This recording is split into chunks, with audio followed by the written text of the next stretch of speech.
মূল বিষয়বস্তুটা হচ্ছে যে আমরা একটা petition Nobel peace prize award কমিটিতে পাঠাবো ওনার ডক্টর মোহাম্মদ ইউনূস যাতে ওনার নোবেল প্রাইজ যেটা অ্যাওয়ার্ড যেটা পেয়েছেন ওটাতে রিভোক করে দেওয়া হয়। যদি কোনো কারণে রিভোক না করা হয় ওনাকে যাতে কন্ডেমনেশন করা হয়, ওনাকে যাতে সমালোচনা করা হয়। আর আমি যেটা ডোসিয়ে যেটা তৈরি করেছি এটা আপনাদেরকে জানানোর জন্য যে আরও 50টা মানবাধিকার সংস্থার কাছে এটা পাঠানো হবে, এটাও জানানোর জন্য আপনাদেরকে। কারণ বিশ্ব বিবেক এখন জাগতে হবে। বাংলাদেশে যেভাবে মানবাধিকার লঙ্ঘিত হচ্ছে, মানুষ হত্যার মধ্য দিয়ে, আপনার নির্যাতনের মধ্য দিয়ে, ঘরবাড়ি জ্বালিয়ে দেওয়ার মধ্য দিয়ে, প্রতিপক্ষ রাজনৈতিক দলকে বিভিন্ন রকম হয়রানি করার মধ্য দিয়ে, মামলার মধ্য দিয়ে, প্রেস ফ্রিডমকে কেড়ে নেওয়ার মধ্য দিয়ে, আপনার বঙ্গবন্ধুর বাড়ি জ্বালিয়ে দেওয়ার মধ্য দিয়ে, মুক্তিযুদ্ধের চেতনাকে ধ্বংস করার মধ্য দিয়ে এগুলোর প্রতিবাদ করতে হবে এবং যারা প্রতিবাদ করছেন তাদেরকে শাস্তি দেওয়া হচ্ছে এটা বিশ্ববাসীকে জানাতে হবে। এগুলো থামাতে হবে মানুষের অধিকার প্রতিষ্ঠা করার জন্য, মানবাধিকারের জন্য। তো এই কাজটা যাতে আমরা সবাই করি, আমরা সবাই একই সাথে কাজ করি। আমরা সবাই আসলে কোনো না কোনোভাবে মানবাধিকার কর্মী। আপনারা যখন সংবাদ পরিবেশন করেন আপনারা মানুষের অধিকারের কথাই বলেন। এই কথাটাই আমরা বিশ্ববাসীকে জানিয়ে দিতে যাচ্ছি, বিশ্বের বিভিন্ন সংস্থাকে জানিয়ে দিতে যাচ্ছি। শুরুটা করলাম আমরা নোবেল পিস প্রাইজ অ্যাওয়ার্ড কমিটিতে, ওনার নোবেল প্রাইজ যাতে রিভোক করে দেওয়া হয়। কারণ নোবেল কমিটি যে স্পিরিট ধারণ করেন, শান্তির কথা বলেন, ওনার কাজের সাথে ডক্টর মোহাম্মদ ইউনূসের কাজের সাথে সেই শান্তির কথা চায় না। উনি অশান্তির কাজ করছেন, মানুষের জীবনে দুর্বিষহ পরিস্থিতি তৈরি করতেছেন।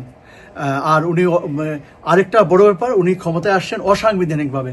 একটা নোবেল পিস প্রাইজ যিনি অ্যাওয়ার্ড পেয়েছেন উনি অসাংবিধানিকভাবে ক্ষমতায় আসেন, এটা কোনোভাবেই নোবেল পিস প্রাইজের সাথে যায় না, এটা কনস্টিটিউশনালিজমের সাথে যায় না, এটা রুল অফ লর সাথে যায় না। এবং উনি যারা অপরাধ করেছে তাদেরকে বাঁচানোর ব্যবস্থা করছেন অধ্যাদেশের মাধ্যমে। এটা অবিচার, এটা কোনো নীতি, কোনো ধর্ম, কোনো আইন সমর্থন করে না। এটাও একজন নোবেল প্রাইজ যিনি পেয়েছেন তার জন্য এটা মানানসই নয়।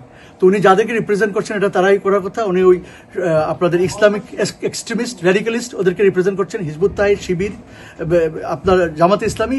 এরা যা বলছে, এরা যা করছে, এরা যা চায়, এরা যা অর্জন করতে চায়, উনি তাদের পক্ষ থেকে ওটাই অর্জন করার চেষ্টা করছেন।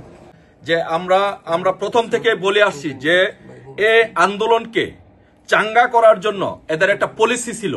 যে পলিসিটা ছিল কি, যে আন্দোলন মানুষ যত মারা যাবে আন্দোলন তত চাঙ্গা হবে, মানুষ যত মারা যাবে শেখ হাসিনার বিরুদ্ধে সেন্টিমেন্টটা তত দানা বাঁধবে। সেই জন্য ওরা মেটিকুলাস ডিজাইনের মাধ্যমে 7.62 রাইফেল, যেটা বাংলাদেশের পুলিশ ব্যবহার করে না, সেই 7.62 রাইফেল আইএস থেকে এনে সেই 7.62 রাইফেল ব্যবহার করে বাংলাদেশের মানুষকে হত্যা করে শেখ হাসিনার বিরুদ্ধে যাতে আন্দোলনটা দানা বাঁধে, চাঙ্গা হয়, মানুষের সেন্টিমেন্ট যেন শেখ হাসিনার বিপক্ষে যায়, সেই জন্য বাংলাদেশে অসংখ্য মানুষকে হত্যা করে, হত্যার মাধ্যমে তারা এই আন্দোলনটি চাঙ্গা করেছে। এটি দেশবাসীর কাছে, বিশ্ববাসীর কাছে এটি পরিষ্কার। আপনারা জানেন যে brigadier general M Sakhawat Hossain 7.62 rifle নিয়ে কথা বলার কারণে কিন্তু তার স্বরাষ্ট্র উপদেষ্টা পদটি চলে গিয়েছে। একইভাবে যারাই সত্য কথাটি বলছে তারা কিন্তু এখানে থাকতে পারছে না। আজকে আপনারা দেখেন, আপনারা খবর নিয়ে দেখেন, আপনারা সাংবাদিক অনুসন্ধান করে দেখেন যে বাংলাদেশে কোন পুলিশ 7.62 রাইফেল ব্যবহার করে কিনা।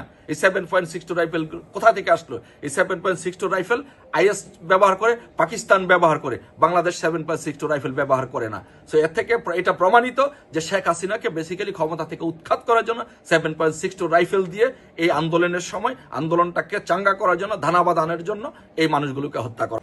Basically it's just a condemnation.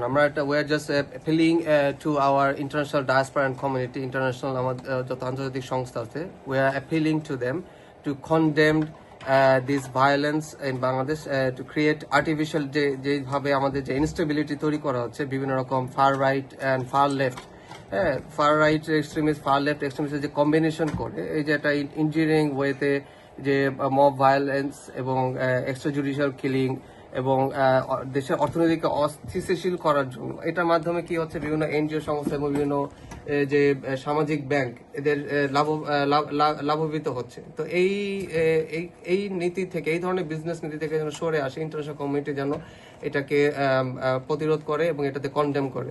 ধন্যবাদ সবাইকে।